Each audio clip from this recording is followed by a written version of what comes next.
Bismillahirrahmanirrahim. Assalamualaikum warahmatullahi wabarakatuh. Selamat pagi, salam sejahtera untuk kita semua. Yang kami hormati Bapak Kajati Riau, Pak Akmal Abbas SHMH. Yang kami hormati Bapak Wakajati Riau, Pak Endizal SHMH. Yang kami hormati para asisten, ibu bapak, yang kami hormati dan kami banggakan rekan-rekan perwakilan Kajati Riau online TV cetak yang hadir pada saat ini. Pertama-tama mari kita panjatkan puji syukur kepada Allah Subhanahu wa taala berkat nama dan imannya. Pada kesempatan pagi berbahagia ini kita dapat berkumpul dalam giat berselis capaian kinerja Kejaksaan Tinggi Riau, dan selanjutnya untuk penyampaian capaian kinerja Kejaksaan Tinggi Riau akan sampaikan langsung oleh Pak Kajati Riau, dan selanjutnya setelah penyampaian dari Pak Kajati kami persilakan pada rekan media untuk memberikan 1-2 pertanyaan. Mungkin demikian dari kami. Untuk mempersingkat waktu, kami persilakan kepada Bapak Kajati untuk menyampaikan capaian kinerja Kejaksaan Tinggi Riau. Demikian.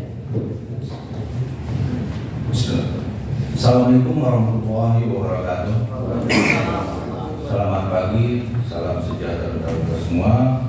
Alhamdulillah, alhamdulillahirrahmanirrahim. Pagi ini kita dapat bertemu ya dalam keadaan sehat walafiat di ruangan ini, mengikuti bersama press release capaian kinerja Kejaksaan Tinggi Riau tahun 2023, bahwa program penegakan hukum dan pelayanan hukum sepanjang tahun 2023 telah menunjukkan peningkatan di semua bidang, bidang pembinaan, bidang intel, bidang bidum, bidang visus, bidang datun, bidmil, dan pengawasan. Dapat digambarkan sebagai berikut. Bidang pembinaan, bahwa dari 13 Satker Kejati dan 12 Kejaksaan Negeri Riau, penyerapan anggaran keseluruhannya sudah mencapai 97,95%. Dari peluang ini masih ada peningkatan, mudah-mudahan bisa mendekati angka sampai 99%. Itu dari segi penyerapan anggaran. Yang kedua, menyangkut masalah PNBP, penerimaan negara bukan pajak. Ada beberapa item dari kegiatan tersebut yang jumlah secara keseluruhan PNBP dari pelaksanaan tugas dan fungsi dari kewenangan kejaksaan berjumlah 27.445.050 rupiah 50.490 rupiah. Nah itu dari banyak dari denda pelanggaran yang lalu lintas, pendapatan dari uang sitaan dan uang penjualan lelang, barang rampasan dan lain-lainnya. Sehingga di tahun 2023 ini berjumlah yang seperti yang saya sampaikan tadi. Selanjutnya masalah reformasi, alhamdulillah juga dari beberapa satker Kejaksaan RI untuk Riau lumayan mendapat predikat WBK, wilayah bebas dari korupsi, yang diperoleh tahun 2023 ini. Selanjutnya bidang intelijen. Pasangan tugas fungsi intelijen selama tahun 2023 ada berapa 11 kegiatan. Pertama tentang posko pemilu sudah mencapai target 100% dari target kegiatan 13, realisasi 13. Kedua, kegiatan pengawasan aliran kepercayaan dari 22 target 22, realisasi 24, sehingga lebih dari 100%. Posko intelijen bandara dan posko bandara, pelabuhan dan pos ada 37, realisasi 37. Selanjutnya kegiatan Lead Panggal pendidikan, pengamanan dan penggalangan dari target 14 kegiatan, realisasi kegiatan 33 sehingga ada 235%. Kelima, penelusuran aset dari target 5, capaian realisasinya 4. 6, pengamanan pembangunan strategis, target kegiatan 14, realisasi kegiatan 74 sehingga ada persentase peningkatan tinggi 528%. 7, pencarian buron atau tindak pidana BPO dari target kegiatan 2, capaian realisasinya 4 sehingga dapat 200%. 8, pelayanan media kehumasan target 6, realisasi 6. 9, penyuluhan hukum jasa menyapa target 15, capaian atau realisasi 29 sehingga capaian 163%.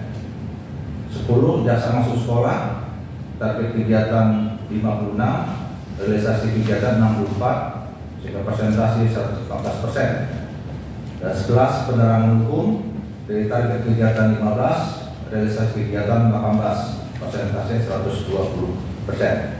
Itu kegiatan-kegiatan bidang intelijen yang sudah dilaksanakan.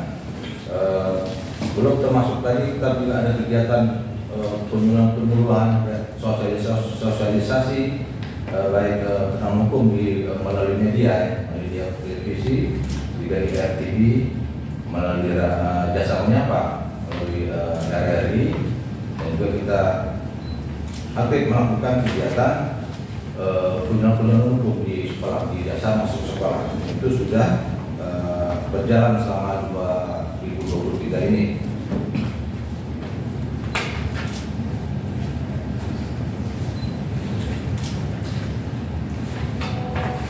Selanjutnya bidang hidup.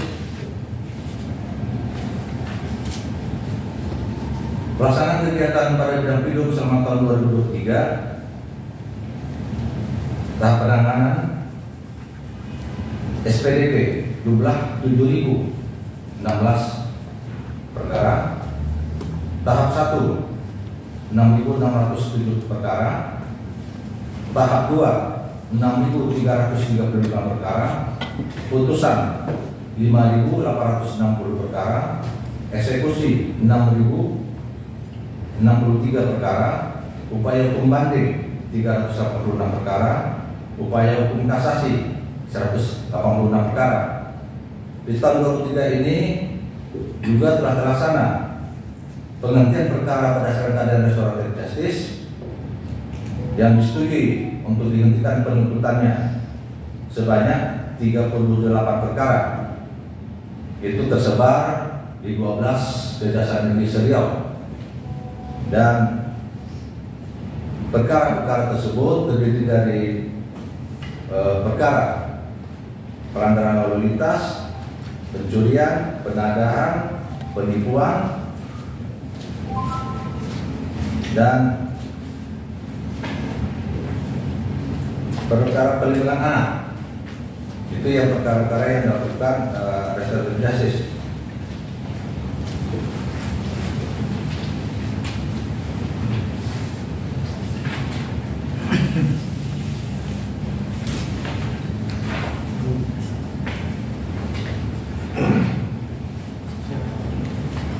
Selanjutnya bidang visus.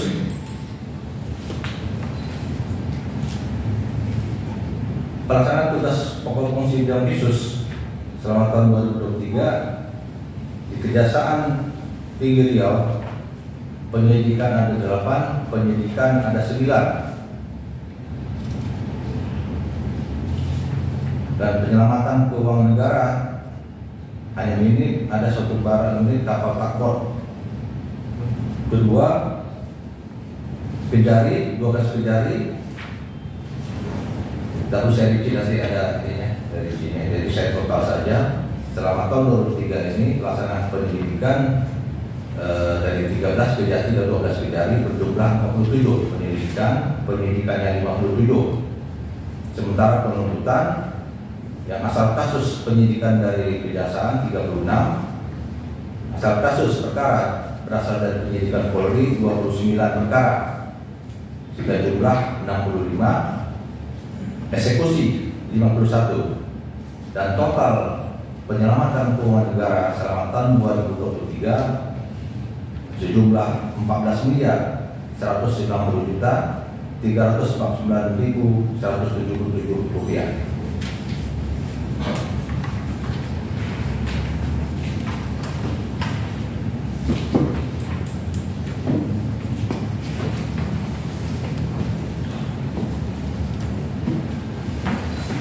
Itu bidang khusus. Selanjutnya bidang Datur. Bidang Datur selama tahun 2023 capaian kinerjanya untuk litigasi perkara perdata yang diselesaikan tahun 2023 sebanyak 21 perkara. Untuk penyelesaian melalui litigasi perkara pun sebanyak 3 perkara. Untuk keberhasilan penyelesaian perkara non litigasi yang diselesaikan pada tahun 2023 sebanyak 632 perkara. Dan ini yang penting, pemulihan keuangan negara bidang Datur Kejati Riau berhasil memulihkan sebesar 19 miliar 141.408.707 rupiah tersebar di Kejati dan 12 kejaksaan.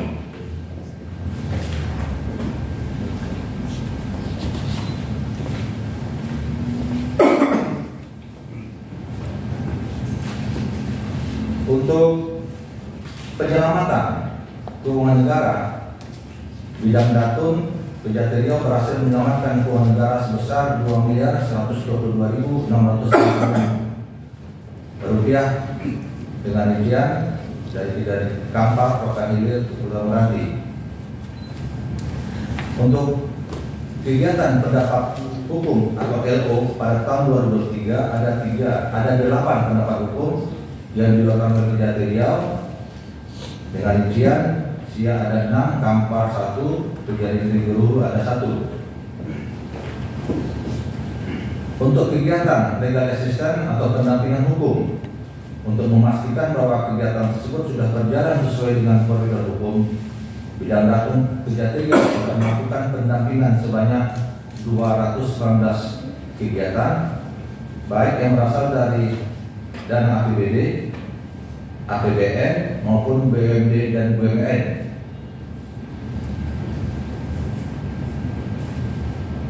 Selanjutnya, tindakan hukum lain yang dilakukan oleh bidang Datur sebanyak 3, Kejati Riau 2 dan Kejati Pekanbaru 1. Untuk kegiatan pelayanan hukum bagi masyarakat yang ingin berkonsultasi tentang hukum pada tahun 2023 telah terlayani sebanyak 226 layanan dengan rincian Kejati Riau 10 dan sisanya tersebar di 12 kejaksaan negeri. Selanjutnya, MOU. Kegiatan MOU telah dilakukan dengan sebanyak 75 dengan rincian tersebar juga seluruh Kejati Riau ada 17 dan sisanya tersebar di 12 kejaksaan negeri. Layanan website Halo JPN dan Datur sudah memberikan layanan secara online melalui situs Halo JPN sebanyak 337 dengan rincian Kejati Riau 213, sisanya tersebar di 12 kejaksaan negeri sewilayah Riau. Nah, ini juga perlu juga mengetahui bahwa untuk melakukan pelayanan hukum konsultasi masyarakat bisa secara online. Kita sudah membuka website itu dan itu sudah dimanfaatkan oleh masyarakat. Ini juga perlu diseminasi dari wartawan agar masyarakat luas tahu bahwa kita ada website itu.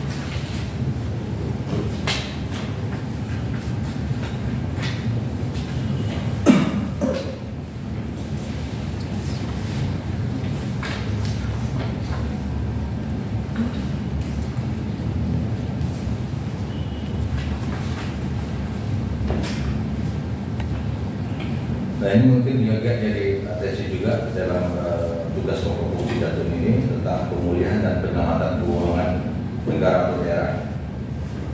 Kegiatan yang dilakukan itu berdasarkan surat kuasa khusus dari BUMN, BUMD, Pemerintah Provinsi Riau, Pemerintah Kabupaten Kota, hingga ditemukan berhasil melakukan penyelamatan sebesar 18.886.867.000 rupiah. Yang itu tersebar di seluruh kejaksaan negeri. Dan penyelamatan keuangan negara jumlah 8.944.029 rupiah. 8.699.029.814 rupiah. Nah ini ada yang menarik perhatian juga di dalam upaya kita pendampingan dan untuk identifikasi juga, yaitu konflik konservasi gajah antara PT Pamko dalam hal TPN 5 dengan PT LPI Peranak. Ini lagi kita tangani bagaimana area tersebut yang diklaim dari masing-masing pihak ini merupakan area konsesi mereka untuk dapat dipakai digunakan untuk konservasi gajah. Luas lebih kurang 50 meter. Ini lagi kita usahakan.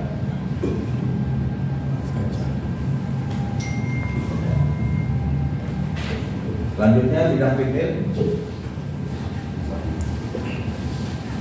Kegiatan yang dilakukan berupa koordinasi penanganan perkara kapasitas yang diproses secara terpisah ke penyidik POM TNI, penyidik Polri, penyidik militer, JPI mulai dari tahap penyidikan sampai eksekusi, gabung dengan koordinasi teknis sebanyak 62 kegiatan dengan 5 perkara. Ini tersebar juga. Jadi perkaranya di sidang di Mahmil ya, Mahmil kita di Medan. Ini sudah ada 5 perkara. Selanjutnya kegiatan dilakukan Aslimil berupa kegiatan sosialisasi, koordinasi, silaturahmi dengan aparat penegak hukum atau instansi terkait yang melakukan koordinasi merupakan koordinasi non teknis sebanyak 20 kegiatan di wilayah Riau dan Kepri. Perlu diketahui bahwa Bitmil Perdana Militer ini membawahi 2 provinsi. Jadi Asbitmil Riau dan meliputi juga wilayah Kepri, wilayah Kepri.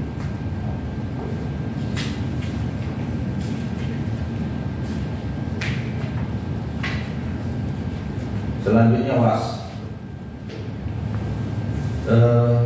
Bidang pengawasan kinerja selama tahun 2023 melakukan inspeksi umum sebanyak 12 sesuai dengan target 100%, melakukan kegiatan pemantauan banyak 12 kegiatan sampai 100%, labdu yang ditindaklanjuti melalui klarifikasi dari target 16 sampai 13, labdu yang ditindaklanjuti melalui inspeksi khusus dari target 6 capai 5, dan inspeksi khusus target 2 capai 2.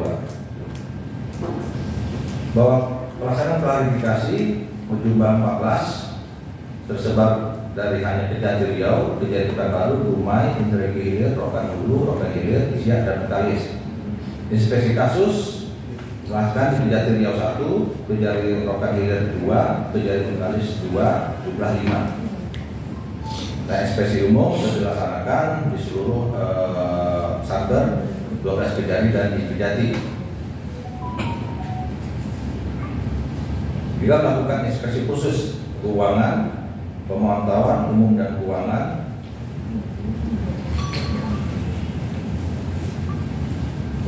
kegiatan pembentukan unit penanganan dan perlindungan pelaporan pelanggaran hukum dengan tujuan untuk menjaga keamanan dan kerahasiaan identitas pelapor, menentukan prosedur penanganan laporan yang cepat dan efektif, baik penyelidikan internal maupun koordinasi dengan lembaga terkait lainnya, membuat langkah-langkah perlindungan bagi pelapor agar tidak terjadi kebocoran identitas pelapor. Ini salah satu tugas dari pengawasan. Dan juga pengawasan ikut dalam tim Sadar Pungli, dalam hal ini Aswas selaku wakil ketua dalam pelaksanaan 2 dalam tim Sadar Pungli Provinsi Riau.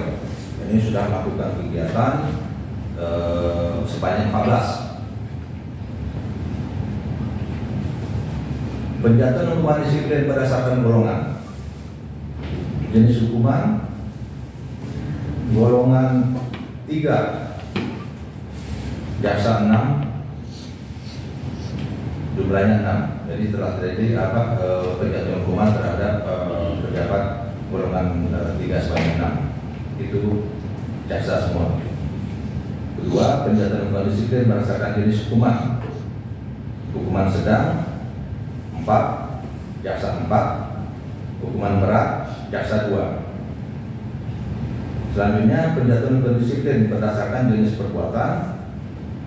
perbuatan indisipliner, tidak masuk kerja atau tidak tentang jam kerja, jaksa ada 4. 2, penyalahgunaan wewenang, gratifikasi, suap dan lain-lain, jaksa 1. Perbuatan tidak secara lainnya seperti perselingkuhan, KDRT, hukuman pidana dan lain-lain, jaksa 1, jumlahnya 6. Dan pelaksanaan hukuman disiplin terhadap jaksa sudah dilakukan upacara penurunan pangkat dan dilaksanakan pada dalam tahun ini, sudah dilaksanakan di Kejaksaan Negeri Bengkalis.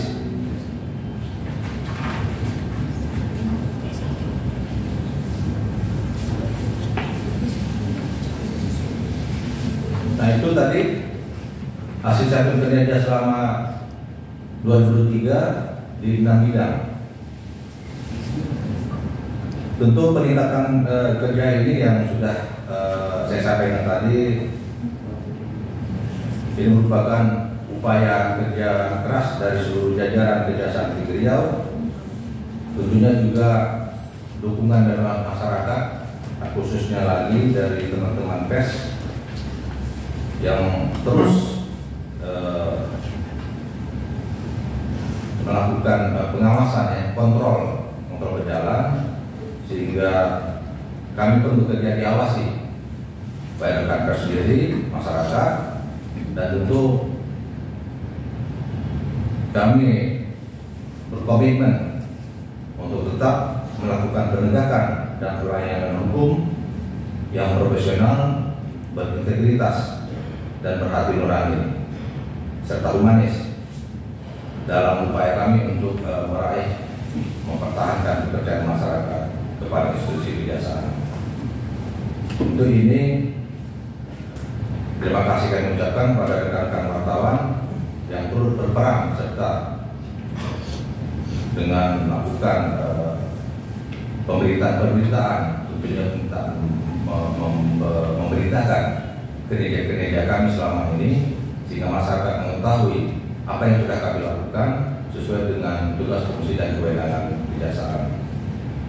Dan tentunya di tahun 2024 ini, tempat yang akan dengan beberapa hari lagi, tentu kami akan terus pertahankan komitmen kami itu untuk meningkatkan kinerja kami, dan untuk ingin meningkatkan kepercayaan, tingkat kepercayaan masyarakat dapat ditingkatkan, dan juga bagaimana komunikasi kita selama ini juga dapat ditingkatkan,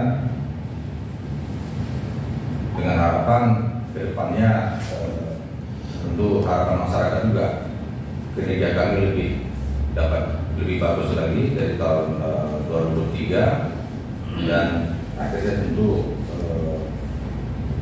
kinerja kami juga dapat dinilai masyarakat, dan masyarakat makin mempercayai institusi kejaksaan ini, karena ini juga salah satu parameter di tingkat nasional di 300 keseluruhan Kejaksaan Agung sudah di tahun 2023 juga merupakan aparat penegak hukum KPK yang mendapat skor tertinggi dari lembaga survei mencapai 82,1%, dan terakhir bulan akhir tahun juga merupakan lembaga negara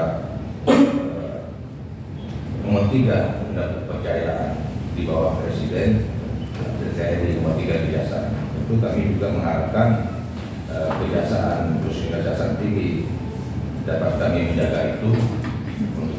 Untuk itu tentu akan diiringi dengan kinerja kami lebih baik lagi, bagaimana jajaran Kejaksaan Tinggi Riau dapat meningkatkan profesionalitas, berintegritas, untuk aturan yang dalam penegakan dan pelayanan hukum di Riau.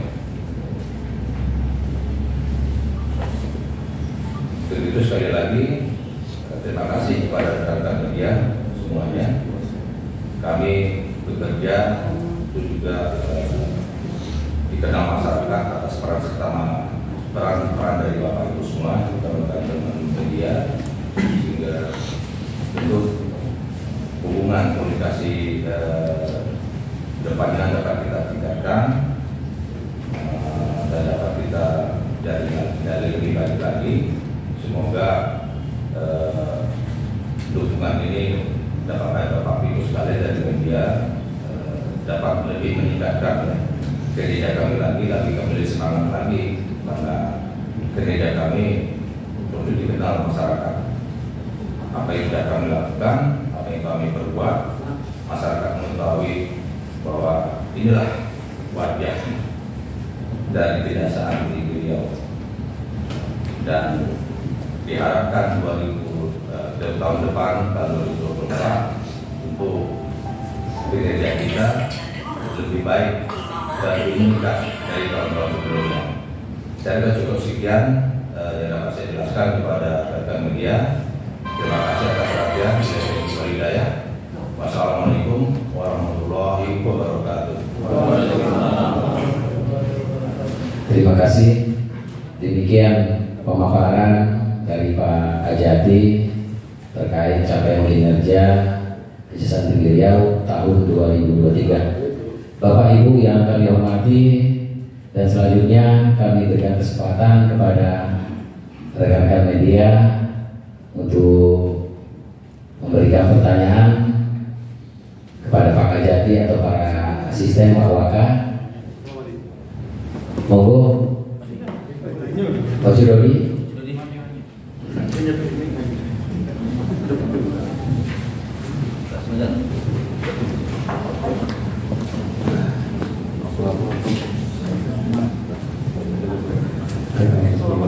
Assalamualaikum warahmatullahi wabarakatuh. Izin Pak Ajati, Pak Waka, Pak Asisten, Kasubedkum, dan teman sekalian. Pak Ajati, yang pertama mungkin kami ingin sampaikan selamat dulu itu atas pendidikan zona aktivitas ODK. Mungkin yang sudah bertahun-tahun kita nantikan baru tercapai pada tahun 2023 ini. Perkenalkan Pak Ajati, saya Dodi dari Haluan Riau. Mungkin yang ingin kita kali itu terkait dengan penanganan perkara korupsi di PLN. Itu perkaranya sudah penyidikan, namun sampai sekarang kami belum mengetahui hasil dari penyidikan, apakah sudah ada penetapan tersangka atau ada penyelesaian perkara selain penetapan tersangka. Lalu yang kedua, ini minta penegasan Pak Ajati. Ini kalau kita lihat ada beberapa perkara yang ditangani seperti APLN, lalu ada di penanganan perkara DSP itu di Kejaksaan Negeri Pekanbaru. Lalu dalam masa penyidikan itu ada beberapa audiensi atau pertemuan dari pihak PLN maupun DSP itu ke Kejaksaan Tinggi Riau. Apakah itu Menteri MUK atau SKK pun kami belum tahu. Jadi ada pertemuan dari pihak PLN maupun DSP ke Kejaksaan Tinggi Riau. Ini apakah mempengaruhi proses penyidikan yang ditangani di Kejaksaan baik di Kejaksaan Riau maupun di Kejaksaan Negeri Pekanbaru? Terima kasih. Baik, untuk satu orang penanya, Pak Hendra. Assalamualaikum warahmatullahi wabarakatuh. Saya Hendra dari wartawan.com. Terima kasih atas kesempatannya. Dari pemaparan yang disampaikan Pak Kajati tadi, dari yang kami sampaikan, memang kami melihat cukup puas lah capaian-capaiannya. Namun tidak diuraikan secara detail soal perkara-perkara, misalnya seperti yang di bidang khusus perkara yang 8 atau 9 penyelidikan, penyelidikan itu tidak disampaikan. Ada salah satu perkara yang ditangani khusus yang sampai sekarang ditunggu dari masyarakat Riau, yaitu soal penanganan perkara dugaan korupsi proyek payung Masjid Al-Nur. Itu kan terjadi karena diduga ada kongsi antara Sektor Riau dengan Pak Gubernur, sehingga Pak Sekda mengungkapkan kejanggalan dalam proyek itu, dan diduga dan bermain adalah anak Gubernur. Sampai sekarang bagaimana penanganan perkara itu, Pak? Karena sudah beberapa bulan ini saya pantau dari pemberitaan di media, Pak Aspisus komentarnya gitu aja, tapi tidak jelas ada perkembangan. Apakah ini Pak, kalau saya hitung Pak Kajati diri kan sudah 60 hari Pak, apakah ini masuk dalam target kerja Bapak dalam 100 hari ke depan? 100 hari itu aja Pak, terima kasih. Assalamualaikum warahmatullahi wabarakatuh.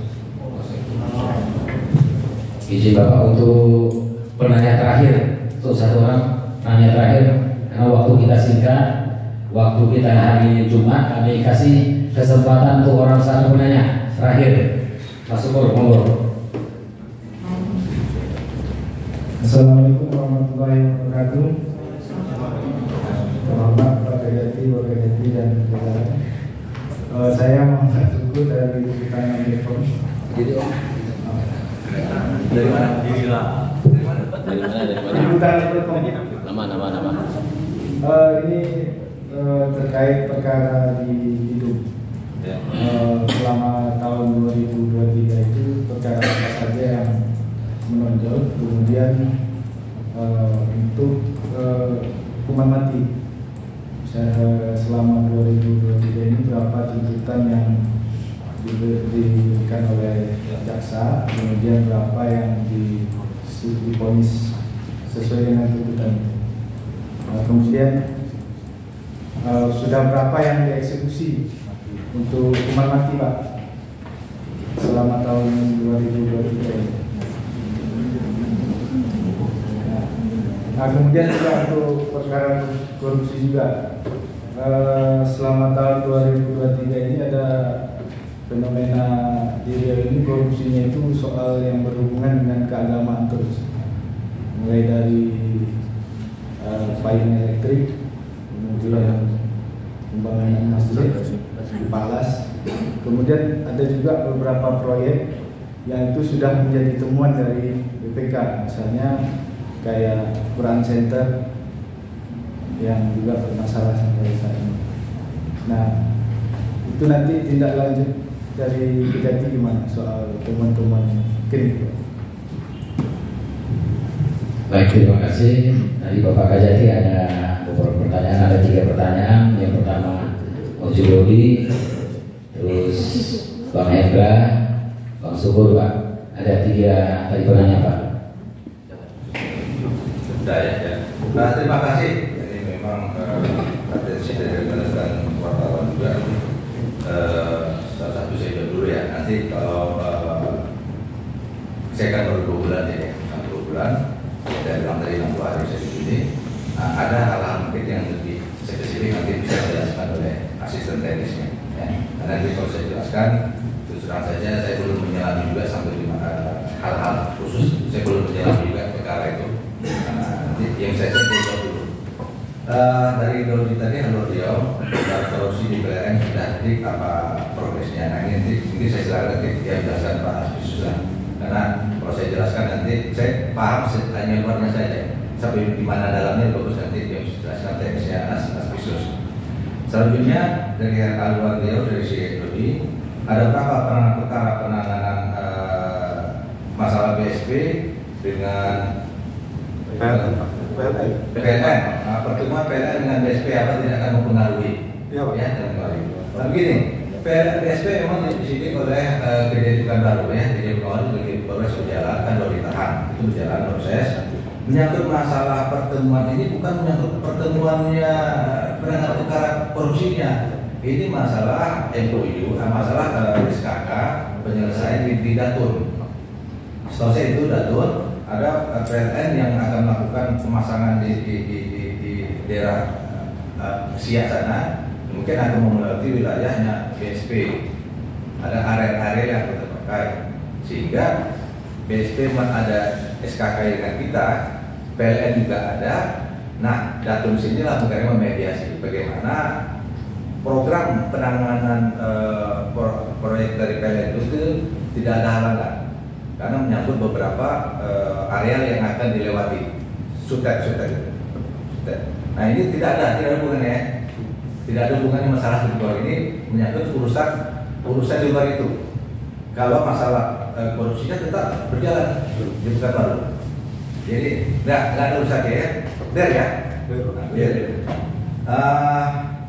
Selanjutnya Hendra, perkara proyek payung masjid Agung Anur pecah kongsi. Kami tidak mencampuri itu masalah itu ya. Masalah pecah kongsi kami tidak ada. Selagi ada laporan kami tidak lanjuti. Nah, justru begini, setahu saya bahwa proyek payung itu yang masuk ke laporan ke kami ke Kejaksaan Tinggi ini itu menyangkut masalah ada aliran uang. Itu loh substansi laporannya, aliran uang. Nah itu sudah didalami. Memang nama aliran duit sulit menentukan aliran duit. Nah, itu yang lapor masuk. Namun supaya kita coba kembangkan, ini kita kembangkan tidak jadi laporan ini. Nah ini yang sekarang masih berproses. Jadi mengapa gak lama? Karena kita mendalami yang pertama itu laporan pokoknya. Yang dilaporkan tidak menyangkut masalah yang lain, tapi masalah aliran. Berapa miliar? 6 miliar. Ada uang 6 miliar kita bicara di luar. Tapi setelah kita dalami, nggak ada yang ngomong, nggak ada yang mau ngaku, nggak ada yang mau menginformasikan. Nah itu kan sulit. Nah bisa aja kan modusnya hanya secara orang ke orang, ya, person orang ke orang, gimana buktinya? Kalau nggak ada orang yang akan mengaku melihat itu sulit ini. Nah, inilah laporan mereka, sehingga coba kita berusaha untuk mengembangkan di luar itu. Nah ini makanya progresnya agak memudahkan. Awalnya kita sedikit di situ, yang kita lihat di situ, ya itu. Atau ada jalan lagi gimana? Enggak, saya ingat saya Pak waktu itu ramai di media. Itu kan Pak Sekda itu mengungkapkan Pak kejanggalan-kejanggalan bahwa tenaga-tenaga yang di situ palsu semua yang mengerjakan proyek itu Pak. Kemudian proyek itu kan tidak selesai sampai kontraknya berakhir Pak. Iya, makanya tadi yang dilaporkan bukan itu yang dilaporkan. Laporkan itu masalah aliran dan aliran uang. Nah ini kan dikembangkan, gitu loh. Nah, makanya sebenarnya tadi akan ada di laporan lainnya juga nggak spesifik nanti kan dalam progres. Berarti yang ramai di media itu kita kembangkan nggak? Gimana? Yang ramai di media waktu itu Pak? Ya itulah yang ini kita kembangkan lagi. Nah, yang kita dalami, kita dalami lagi. Bagian dari itu kita dalami. Itu kan seperti belakangan. Yang pokoknya yang itu tadi, gitu. Paham nggak? Iya Pak. Ada. Ya. Nah, makanya tadi saya kan sudah kemarin saya juga ada baca Pak. Itu sudah menjelaskan itu masih dalam progres didalami untuk itunya. Yang jelas selesai masalah yang sudah selesai kita lakukan penyelidikannya yang pokoknya yang dilaporkan. Itu ya. Oke, lanjut syukur dari liputan.com perkara Bidung 2003 yang menonjol. Nah, ini menonjol mungkin teknik pesan ya dari PPO. Nah juga apa itu juga tenaga kerja Ya, migran ya, penerbangan migran tenaga kerja ke Malaysia. Itu yang menonjol di Kalis. Ini tertonjol juga di atensi pimpinan juga untuk penanganan perkara tersebut. Nah, mungkin yang menonjol juga tentu yang menonjol di Riau ini tentu narkotika. Ya, narkotika memang Riau ini tempatnya transit. Narkotika itu datangnya dari tetangga Malaysia sampai ke perbatasan Meranti maupun dari Serupa, Bengkalis. Nah, itu modusnya selama ini. Itu pun sudah banyak ketangkap. Nah, yang nggak ketangkap atau kan dari sekian tangkap itu ada yang nggak ketangkap. Nah, inilah banyak juga ketangkap setelah sampai juga ya ada di laut, ada di darat atau sudah mau jalan sampai Pekanbaru. Ada Pekanbaru ditangkap. Itu yang ada kasus dan kita tidak main-main di perkara ini. Bagi yang namanya perkara itu yang sindikat Malaysia, kita sindikat yang internasional ini kita lakukan tuntutan tinggi hukuman mati dan semua hidup. Antara itu kena mati semua hidup bagi pelakunya ya. Nah, juga ada yang sampai yang tidak langsung ke bawah itu yang di bawah itulah yang sudah sampai ke yang tidak ada terputus gitu. Ya, itu sudah berapa? Mati juga. Nah, mati sekitar 30 tuntutan selama tahun 2023. Dan itu memang belum ada yang inkrah. Belum ada inkrah karena mereka melakukan mati kok menerima dan pasti itu upaya. Nah, kan ada upaya untuk melakukan upaya hukum dan itu masih berproses. Dan kalau sudah vonis nanti itu segera kita eksekusi. Dan juga mengeksekusi mati ini sulit juga. Tidak segampang itu, ini masalah membunuh orang kan. Jaksa juga pada ngelak kalau sudah disuruh itu. Dan itu juga biasanya juga bisa berkembang ya. Biasanya dulu di peradilan Tengah, Pulau Seribu dan di Cilacap. Ini sekarang selanjutnya, nah ini tipikor apakah menyangkut keagamaan, kita tidak melihat itu ya. Jadi jangan diarahkan atau jangan dikembangkan karena itu. Jangan bahwa apakah tidak sangkut masalah keagamaan yang masjid aja ya. Enggak begitu. Karena kebetulan perkaranya maksud dan dapat dibuktikan itu. Nah, atensi apalagi yang masjid itu kita lebih ke masyarakat, juga atensi kita juga ada atensi kita. Ini kok untuk keagamaan kok dikot juga ini terlalu langsung. Untuk agama masjid, kita sudah dari segi etika, dari segi moralnya di mana. Ini jadi bukan karena berapa masjid ditangkap atau keagamaan, bukan jadi sasaran kita. Kan kebetulan yang dilaporkan itu kita memang dapat dibuktikan memang ada penyimpangan, memang tidak ada korupsi di situ. Selanjutnya masalah temuan BPK tidak lanjutnya. Begini, temuan BPK itu kan ada temuan memang ada diduga bukan ada kekurangan atau ada temuan dedikasi kerugian negara. Namun jasa wajib untuk melakukan penyidikan itu, membuktikannya itu. Apakah benar? Tidak berpegang kepada BPK itu saja. Kita dalami. Kita perlu ahli lagi, perlu lapangan, fisik bagaimana, spek bagaimana, kontrak gimana, sesuai gak dengan kontrak, sesuai gak dengan fisiknya.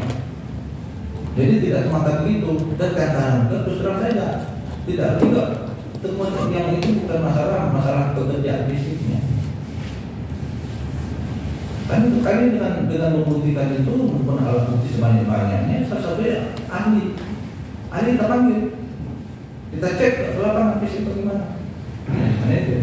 Jadi tidak semua mesti temuan BPK itu perlunya tidak ada korupsi.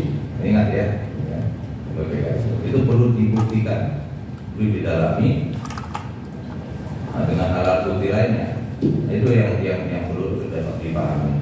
Karena kalau smart serta merta, kalau kita dari BPK ada temuan korupsi semuanya korupsi. Berapa banyak semua temuan di BPK. Ada TPTGS itu bergen bayar sehingga harusnya ditagih, ini kan jadi bukan kayak gitu. Kerugiannya apa? Kalau tidak dikembalikan lah, jadi kerugiannya kurang bayar, nggak boleh bayar. Denda geraknya gitu.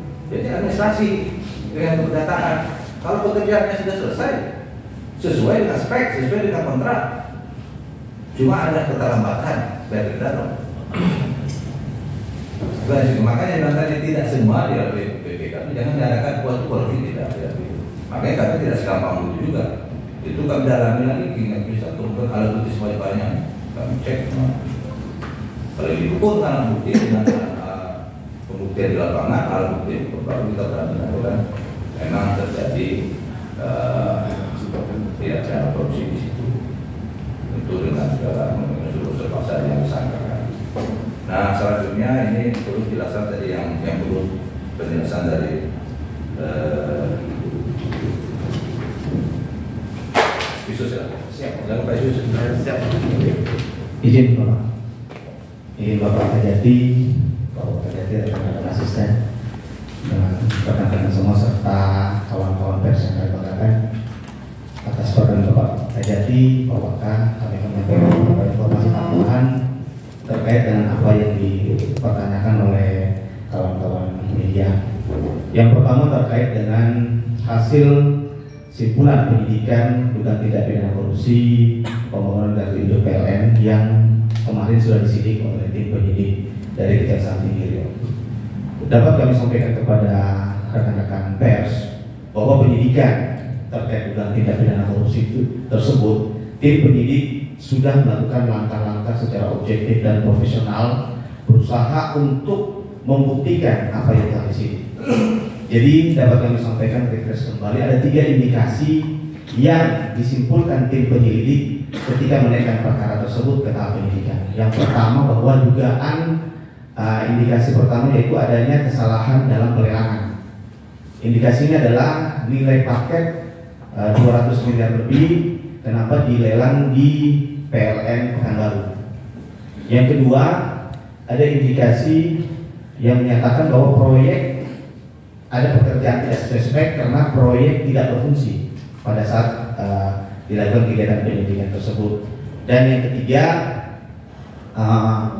indikasinya ada pekerjaan sipil yang juga tidak sesuai dengan luasan dan kualitas. Oleh karena itu, untuk membuktikan hal tersebut, tim penyidik sudah meminta keterangan dari ahli yang masing-masing mempunyai kompetensi. Yang pertama, ahli dari ITB, Prof. Trisno bersama timnya untuk menguji semua kegiatan terkait dengan alat-alat kelistrikan, pemasangan dan teknis-teknisnya. Yang kedua, tim penyidik juga meminta ahli dari bagian sipil untuk menguji bangunan sipil yang ada pada pekerjaan tersebut. Dan yang ketiga, penyidik juga meminta bantuan ahli dari LKPP untuk menguji apakah ada penyimpangan dalam proses pelelangan.